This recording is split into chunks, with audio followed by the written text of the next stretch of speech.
आदाब, न्यूज़ 18 में आपका इस्तकबाल है। इस वक्त हम मौजूद हैं ज़िला किश्तवाड़ के तहसील द्राबशाला में। यहाँ पर काफ़ी दिनों से लोग एहतजाज पर है अपनी मांगों को लेकर।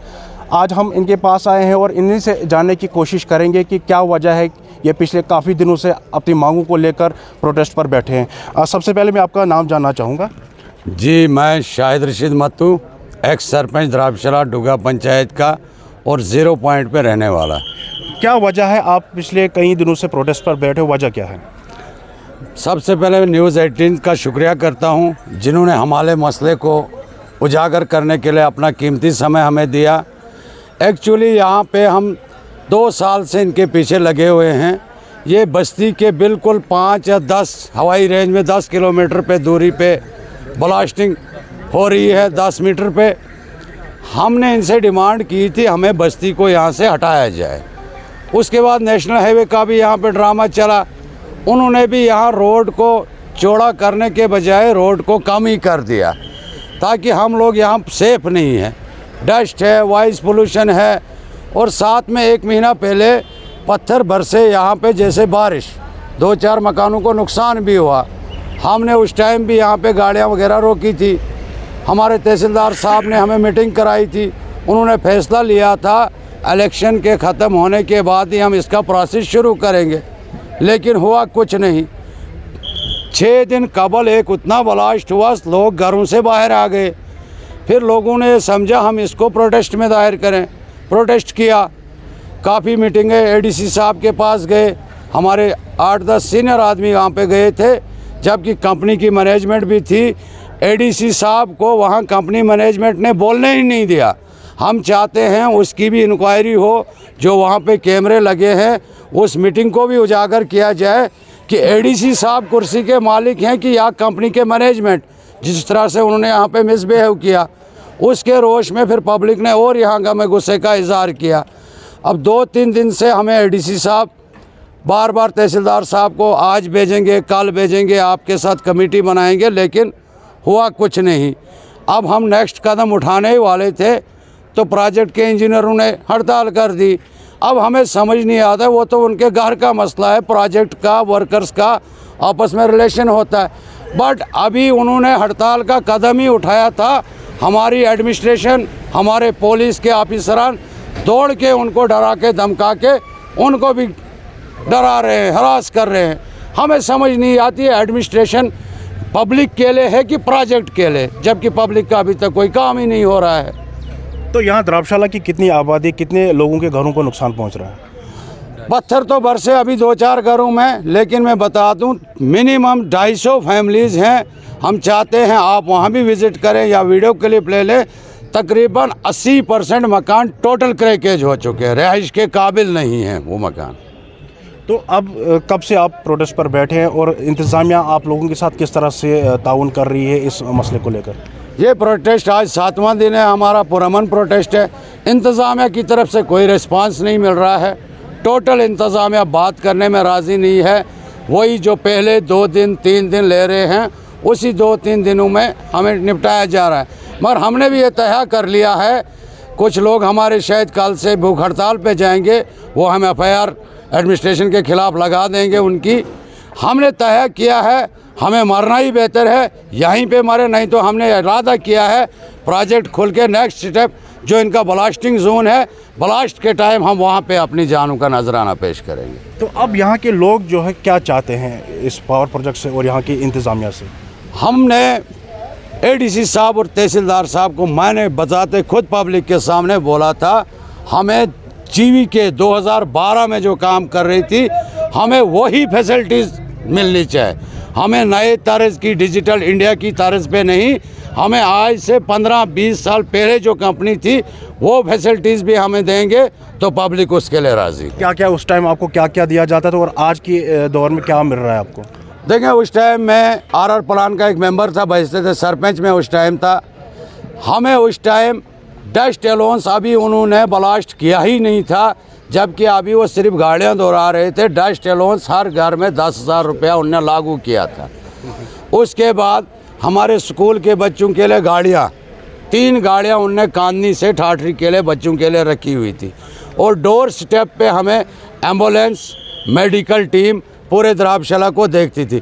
बट आज कोई मीटिंग नहीं है एडमिनिस्ट्रेशन ने जब से प्रोजेक्ट खुला है, जबकि इसका एक मीटिंग होता है पब्लिक एडमिनिस्ट्रेशन और मैनेजमेंट, अभी तक कोई मीटिंग नहीं इन्होंने की, कोई इशू नहीं उठाया पब्लिक के सामने, न ही कभी गवारा किया कि यहाँ के सीनियर सिटीज़न के साथ मिलना। ऐसा न जाने ये गुंडागर्दी किस किस्म की गुंडागर्दी है जहाँ एडमिनिस्ट्रेशन पब्लिक को दबाने जा रही है, अल्लाह ही बेहतर जानता है। और भी हमारे साथ कुछ यहाँ पर लोग हैं, आप अपना नाम थोड़ा बताइए। फिरदौस जरगर, सरपंच पंचायत, एक्स सरपंच पंचायत बुगड़ाना, 0 पॉइंट के रहायशी वज़ीर। काफ़ी दिनों से आप प्रोटेस्ट पर है, तो क्या लगता है आपको जो आपकी मांगे हैं वो इंतज़ामिया सुनेगी, या इसी तरह से आप कंटिन्यू करेंगे तब तक जब तक आपकी मांगे पूरी नहीं होंगी? सर, जब तक इंतज़ामिया नहीं सुनेगी तब तक हम प्रोटेक्शन में बिल्कुल कंटिन्यू रहेंगे। इसके अलावा मैं मीडिया का तहे दिल से शुक्रिया अदा करना चाहता हूँ, जो मीडिया आज हमारी बात जो है एडमिनिस्ट्रेशन तक पहुँचाती है। मैं तहे दिल से मीडिया का शुक्रिया अदा करना चाहता हूँ, क्योंकि ये प्रोटेक्शन की ज़रूरत हमें नहीं थी, लेकिन वजह यह है हमने डिप्टी कमिश्नर किश्तवाड़ से भी बात की।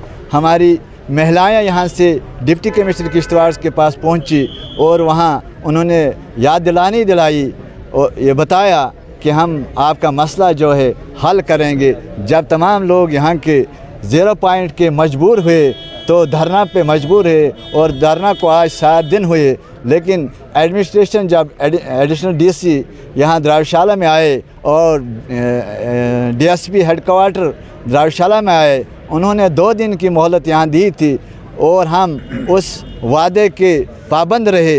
लेकिन कल ऐसा मसला हुआ कि हमने कल शायद यहाँ से कंपनी के दफ्तर तक जाना था, लेकिन बदकिस्मती की वजह से इनको इंजीनियरों की तरफ से कुछ प्रोजेक्ट का मसला हुआ। लिहाजा मैं मीडिया से ये कह देना चाहता हूँ, जब तक हमारा मसाइल हल नहीं होंगे तब तक जो धरना है वो कंटिन्यू रहेगा। कितना नुकसान आपके घरों को पहुँच रहा है? सर, नुकसान बहुत हुआ है।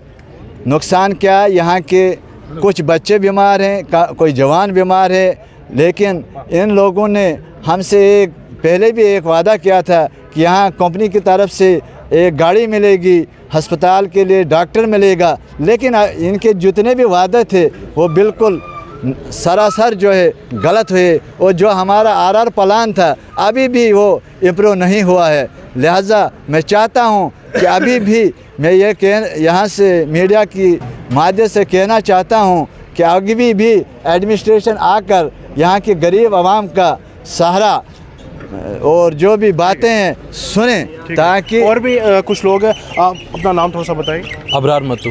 अबरार, थोड़ा सा बताइए, जब ये प्रोजेक्ट यहाँ पर आए तो कितनी आपको यहाँ पर प्रोजेक्ट की तरफ से एश्योरेंस दिलाया था, क्या क्या यहाँ पर फैसिलिटीज़ आप लोगों को मिलेगी? देखिए, मैं आपको ये बात आपको थोड़ा बता दूं तफसीलन कि होना क्या था और हुआ क्या।